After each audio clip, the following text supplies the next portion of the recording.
Yeah, I found myself having to replace another bulb in the dashboard on my C230 W202. It's the temperature gauge bulb down in here that illuminates the temperature gauge, the LCD gauge. I dropped my keys on my seat somewhere. Oh well, I don't really need them. And while I was out, I didn't have a coat hanger or anything to remove the dash, and the burned out bulb was driving me nuts, so I figured I did have a screwdriver with me.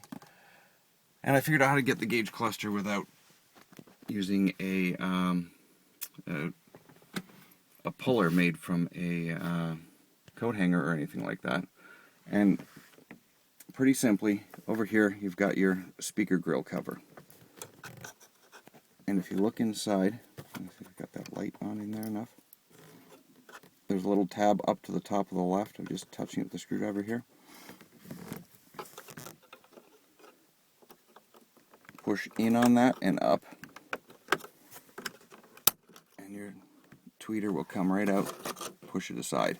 Now the two Phillips screws, there's a Phillips screw here and here, sorry, there and there, and I've got those out because I just reassembled the car so I could make this video for you, and it was pointless to put two screws back in.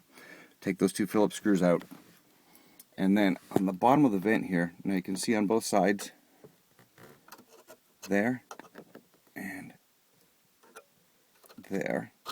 there's two little tabs with a hole in them. And what you do is you pry up, small screwdriver. You can use an awl, and you can just pry up on them and pull the whole vent right out. Takes about 2 seconds. I'm going to need two hands. I'm going to put the camera down, but I'm not going to turn it off just to show you. This is like 3 seconds. Hold on a second.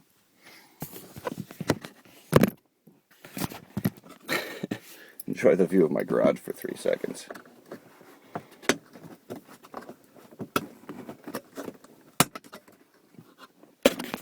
Okay. Sorry. Okay. Vent's out. Now, if you look inside, see the white here that God, can't get this camera in with me. Now you can see the back of the gauge cluster there. My hand's on it, see that? Rounded part, that's the back of the gauge cluster. Anyway, put your hand on the back, my hand's right out, the tips of my fingertips are on it. And you're going to push up from the bottom and push out at the same time. And it simply will pop out. The hood on top here, you can pull that back with one hand. I just did this one-handed actually. I wasn't expecting it to come out one-handed. But there we go.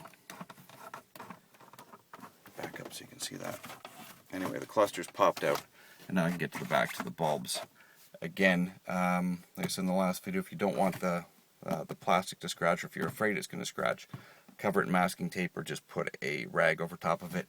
It'll be absolutely fine. Right now this video is 3 minutes 24 seconds and the gauge cluster is out. Add 30 seconds for taking these two screws out, which I didn't. Watch these two little captive nut holders. They'll slide off of the dash pad here pretty easy, and they'll just pop down inside, as one of mine, as you can see, did. I have to fish it out with a magnet, but if I would have just pulled those off and put them aside, they would have been fine. But I'm going to have to go digging down in there for it. Oh, there it is. It's inside the vent. Nice. Don't have to go find it now. So yeah, pull those off so they don't go flying out of the way on you. But yeah, now you can just slide it out and turn your wheel slightly to the right as you pull the gauge cluster out, and that will allow it to rotate out of the car. Now this is just another option for taking your gauge cluster out. I know I've already done one video on it, but this is a lot faster, and you don't risk denting the dashboard, denting the vinyl on the dashboard. And there you go.